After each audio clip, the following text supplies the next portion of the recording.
6, a helping hand with your land. Neil from Essex here with two popular compact utility tractors, a Kubota L series machine and a John Deere 3E. Take a quick walk with me here around these machines and we'll point out some of the differences and features. Let me preface this video here by saying that when doing a sales presentation to a customer, we never like to talk down competitors' equipment.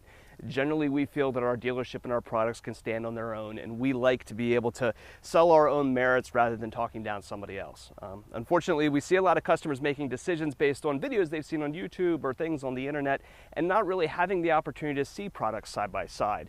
So we're going to go and do some comparisons here today and try to be as fair as we possibly can. Oftentimes when these things are done, they're done with manufacturer talking points. They're not done in real fair ways. And so we're going to, even though we are, clearly a Kubota dealer, we're going to try to give you a little bit of a balanced approach to the pros and cons of these two pieces of equipment. So in a little bit of preparation that I did before coming out here today, I sat down and went through John Deere's website and watched their YouTube videos and that kind of stuff to see the way that they compare these two tractors. One thing that I noticed immediately was that they really do seem to stretch a little bit to find positive things to talk about with this machine. And honestly, I very much feel the same way. If you watch our other competitive comparison videos, I can usually find some merits about a particular tractor of things that I like. And honestly, I'm really struggling with this one. There's a lot of critical flaws in this piece of equipment, in my opinion. The most of them, for me, start really in two areas, in the loader and in the front axle. If you come up here and you look at the size of the front axle on this tractor is really small, oddly small for this size machine. If you check the spec sheet, it has an operating capacity and a load capacity of right about 1,600 pounds. Down below the front axle, down here, is the tie rod for the four-wheel drive. The lowest point on this tractor, if you look across the bottom, is this tie rod. John Deere will often point out that Kubota puts some of their steering equipment in front of the axle, which is true. They put steering rods and that kind of stuff in front, but they will then position theirs below. In my opinion, awfully problematic. I'd take a higher tie rod before I would take a lower tie rod that's more apt to hit something. Back on that loader axle capacity, you'll notice the loader here has a bunch of warning labels around on the back side of it.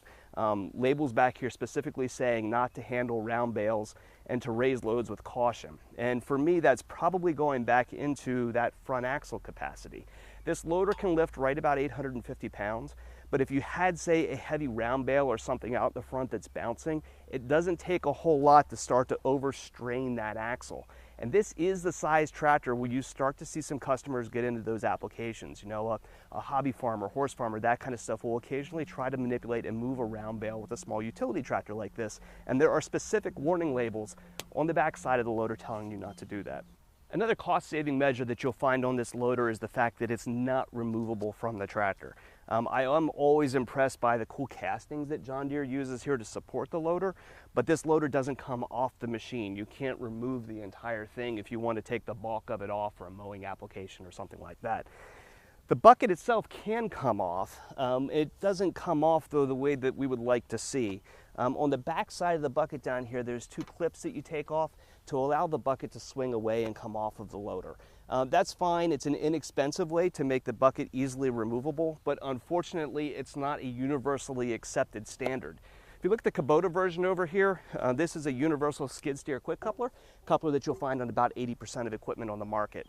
The nice thing about having this coupler here is being that it's a universal standard, you can put all kinds of stuff on the front of this tractor universally with a quick coupler, right? So if you wanted to put on a grapple or pallet forks or an oversized bucket or anything from the whole world of skid steer compatible attachments, this tractor can very easily do that, where John Deere will have locked you into a proprietary solution.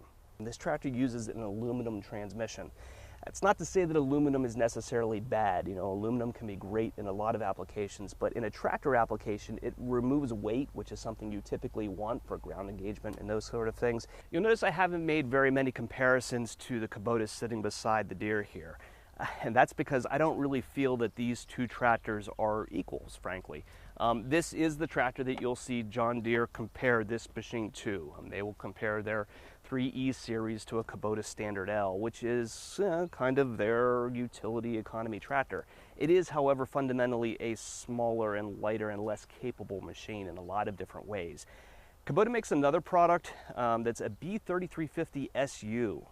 For us, it's not a model that we sell a lot of, but it's essentially a B-series tractor with a little bit larger set of tires on it. And you'll find the specifications and weights of that machine line up much more equally to the John Deere 3E series, even though it's a B-series tractor. We suspect you probably find very similar performance from that machine.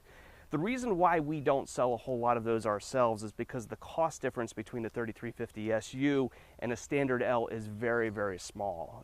For about the $800 or so difference that's between those two machines, this is a lot more tractor. And you can see that here as we go back and forth. The standard L is a little bit bigger, right? When you see John Deere's YouTube videos and their comparisons of these machines, you don't typically see the two tractors sitting side by side in a way that you would notice this. But the loader, for instance, lifts about 350 pounds more. It's much longer and will lift much higher. It's a lot more capable. The tractor's base weight itself, depending on the configuration, gear drives or hydros have different base weights, are a couple hundred pounds difference. So really, this isn't the best apples to apples comparison that can be made, even though these two companies both do draw this comparison because their placement in the market is really very similar to each other. But at the end of the day, the Kubota is more tractor in a lot of ways. Now, one of the critical flaws on this tractor that I forgot to mention when talking about the transmission is the range selector. Over here on my left-hand side, this is only a 2-range transmission, which is very unusual. Kubota only uses a 2-range transmission in a subcompact tractor and moves into 3 ranges in every other model. And most competitive machines are like that too. It's very unusual to see 2 ranges in this size machine. So that's right over here, simply a low and a high, not a low medium high like most other machines would have. Down here on the bottom is also a hand lift for parking brake. A lot of other tractors would use a simple brake and latch. Again, my preference to grab the latch up here rather than a lever way down on the floor. You may feel differently about that. Over here on the left-hand side are John Deere's twin touch pedals. We've talked about the preferences that people have between a 2-pedal and a single pedal design. It's like saying Ford or Chevy, there's a lot of preferences out there, but at the end of the day, you'll get used to whatever you own. For me personally, I've never been a twin touch guy. To be honest, the first time I got on this tractor and started it, I thought I was pushing the forward pedal and pushed reversed and ran backwards initially. Could be me being new, but hey, there's preferences about pedals, but at the end of the day, you're gonna get used to whatever you operate. But I myself have never been much of a twin touch guy. Another thing that I noticed immediately when getting on and starting up this tractor is how loud it is. I have a decibel meter here, which I'm going to turn on and sit right here beside my ear to give you an idea how loud this is.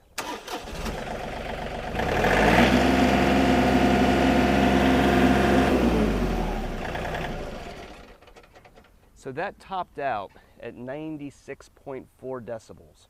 Let's hop on the Kubota over here and see how that compares.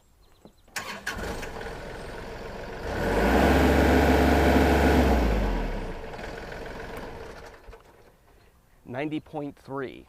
So there's a 6 dB difference between the Deere and the Kubota. Now, if you know anything about the decibel scale, decibels are logarithmic. So every 10 decibels is a doubling of volume.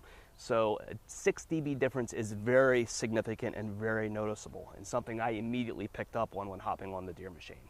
So that's my walk around here on a Kubota Standard L and a John Deere 3E series machine. Like I said, I try to be as balanced and as fair as possible when going over these machines, but this is one that honestly I don't know why you would buy. I simply really struggle to see the value for this tractor in the marketplace. So if you're going through the process of shopping for a compact tractor and we can help you, give us a call at Messick's. We're available at 800-222-3373 and online at messick's.com.